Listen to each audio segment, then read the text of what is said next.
আমরা চার বন্ধু কলেজ শেষ করেছি অনেক দিন আগেই, কিন্তু আমরা চার বন্ধু একই সাথে কখনো ঘোরাফেরা হয়নি। আজ আমরা মনে মনে চিন্তা ভাবনা করলাম ঘুরতে যাব আমরা চার বন্ধু একই সাথে, কিন্তু কোন জায়গা যাব এটা আমরা এখনো নিশ্চিত করতে পারিনি। বন্ধু, চল সুন্দরবনে ঘুরতে যাব। না না বাবা, শুনেছি সুন্দরবনে নাকি বাঘ থাকে, আর যে একবার বাঘের হাতে পড়েছে সে নাকি আর ফিরে আসতে পারে না, তাকে নাকি বাঘে খেয়ে নেয়। তুই এখনো বাচ্চাদের মতো কথা বলিস। কপালে যদি লেখা থাকে তাহলে বাঘে খাবে, নইলে বাঘে খাবে না। আর বাঁচা মরা হচ্ছে সৃষ্টিকর্তার কাছে। আজ যেমন তো হতে পারে আমাদের চার বন্ধুর মধ্যে একজন মারাও তো যেতে পারে। তার কি এরকম গ্যারান্টি আছে? তুই কপালের কথা বলিস, কপাল বলতে কোনো কিছু হয় না, যা হয় সব কিছু হচ্ছে কর্ম। আমরা চারজন যদি বাঘের সামনে গিয়ে পড়ি তাহলে তো বাঘে আমাদেরকে খাবে, সেটা কিন্তু কপাল না। আচ্ছা, এসব কথা বাদ দে, চল সুন্দরবনে ঘুরতে যাব। সুন্দরবনের জায়গাটা খুবই সুন্দর। আমি অনেক ভিডিওতে দেখেছি সুন্দরবন জায়গাটি অনেক সুন্দর, যেটা আমাদের কল্পনার বাইরে। অনেকদিন ধরে ঘুরতে যাই না সুন্দরবনে, চল আজকে সুন্দরবনের পরিবেশটাই দেখে আসি। অনেক সময় কথা বলার পর আমাদের মধ্যে সিদ্ধান্ত নেওয়া হলো যে আমরা সুন্দরবনে ঘুরতে যাব। সিদ্ধান্ত নেওয়ার পর আমরা যার যার বাড়ি চলে গেলাম।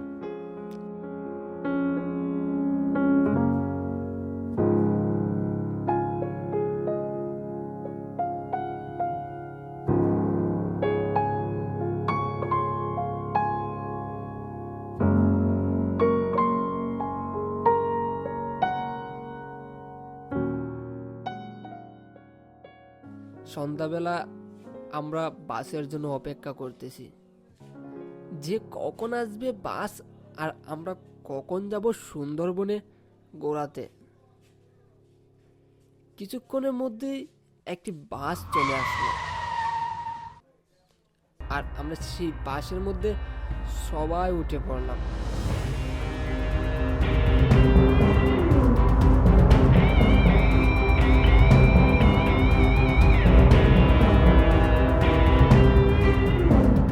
বাসে ওঠার পর আমরা অনেক রাস্তা পেরিয়ে এসেছি।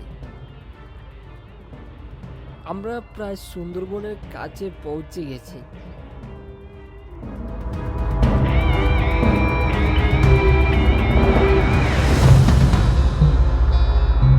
আমরা সুন্দরবনে পৌঁছে গেছি, আর সুন্দরবন পরিবেশটা দেখে আমাদের সবারই ভালো লাগলো। আমাদের বাসটি চলে গেল, আর আমরা চার বন্ধু দাঁড়িয়ে রইলাম। আমরা এই সুন্দরবনের পরিবেশটা দেখছিলাম। দেখ দীপু, তুই তো ভয় পেয়েছিলে। দেখ জায়গাটা কত সুন্দর, তাই না? হ্যাঁ, তাই তো, জায়গাটা তো খুবই সুন্দর। চলো বন্ধুরা, আর একটু ভিতরে যাওয়া যাক। বাবা, দীপু দিদি কি এখন অনেক সাবাস বেড়েছে।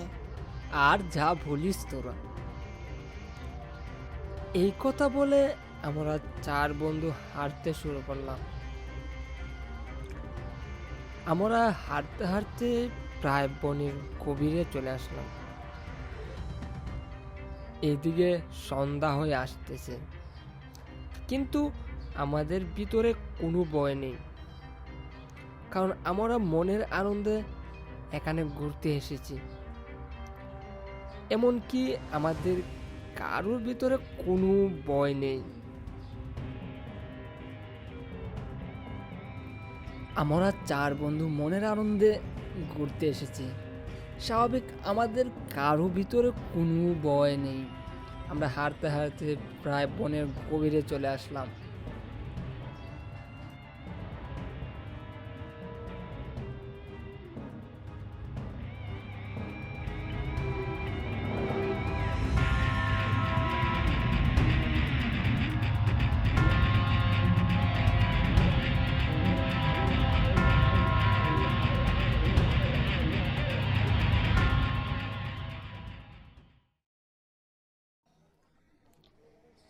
না, আমি আর হাঁটতে পারছি না।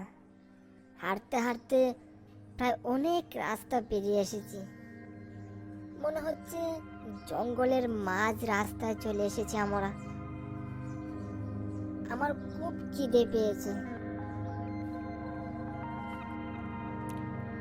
পেটে ক্ষুধা তো আমারও লেগেছে। এই জঙ্গলে কোথায় পাবো খাবার? তাছাড়া জঙ্গলে তো কোনো হোটেল নেই যেখানে আমরা রাত কাটাতে পারবো। এখন কি করা যায় শ্রুতি বলতো? কি আর করব, মনে হচ্ছে আমাদেরকে না খেয়ে আজকে রাতটা পার করতে হবে। বন্ধু, না খেয়ে রাত কাটাতে হবে না। আমার ব্যাগের ভিতরে কিছু মাংস আছে। বাড়ি থেকে আসার সময় সেই মাংসগুলা আমি নিয়েছিলাম। চলো সবাই মিলে সেই মাংসগুলা খাই। তুই আবার কখন মাংস আনলি? তুই তো জানিস আমি যে ঘন ঘন খাবার খাই। সেই খাবার খাই দেখে মানুষই কত কথাই না বলে আমাকে। আচ্ছা, যাই হোক, খালি মাংস এনেছিস নাকি তার সাথে ভাতও এনেছিস? ভাত এনেছি অল্প কিছু। মনে হয় না যে আমরা 4 জন খেতে পারবো সেই ভাত দিয়ে। তাহলে কি করা যায় বলতো? আমার একটা কথা মনে হচ্ছে বন্ধু। তোর আবার কি কথা মনে ধরলো বলতো? আমরা আসার সময় পিছনে দেখে আসছিলাম কয়েকটি খেজুর গাছ। সেই খেজুর গাছে বাড়ি কয়েকটি পাতিল চুলা দেখেছি। সম্ভবত সেই পাতিলের মধ্যে প্রচুর খেজুরের রস হয়েছে। যদি খেজুরের রস হয় মাংসের সাথে, তাহলে জমে একেবারে কি। তাই তো, তুই তো ভালো কথা মনে করেছিস। তাহলে আমি আর সুজন যাচ্ছি খেজুর পাড়তে, আর তুই আর শ্রুতি এখানে বসে থাক। আর কিছুক্ষণের মধ্যেই আমরা খেজুরের রস পেরে তোমাদের কাছে চলে আসবো। আর হ্যাঁ, তোমরা যেন সাবধানে থাকো, বুঝতে পারছো? এই জঙ্গলমতি খুবই ভয়ঙ্কর। এই কথা বলে আমরা 2 জন চলে যাচ্ছি খেজুরের রস পাড়তে। আমাদের চারিদিকে অন্ধকারে ভরা এবং চারিদিকে কুয়াশায় আমরা কোনো কিছুই দেখতে পারতেছি না।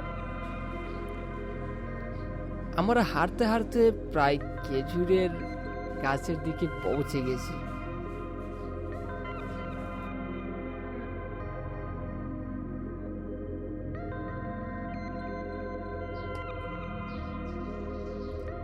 আমরা হাঁটতে হাঁটতে প্রায় খেজুরের জায়গা পৌঁছে গিয়েছি। কিছুক্ষণের মধ্যে আমরা খেজুর পেড়ে তাদের কাছে ফিরতেছি, কারণ তারা অতি আগ্রহ নিয়ে আমাদের জন্য অপেক্ষা করতেছে। আমার হাতের মধ্যে প্রচুর খেজুর, আর এদিকে আবার বিভিন্ন রকমের জীবজন্তু ডাকতেছে। আমরা প্রায় পৌঁছে গিয়েছি। আমি এদিক ওদিক তাকালাম, কাউকে দেখতে পাইনি। আমরা হাঁটতে হাঁটতে প্রায় তাদের কাছে পৌঁছে গেছি। তখন তাকিয়ে দেখি কেউ নেই। যখন নিচে তাকালাম তখন দেখলাম তাদের ভয়ঙ্কর হাত পা ছিন্ন বিচ্ছিন্ন হয়ে আছে। আমরা ভয়ে এখান থেকে দৌড়াতে শুরু করলাম।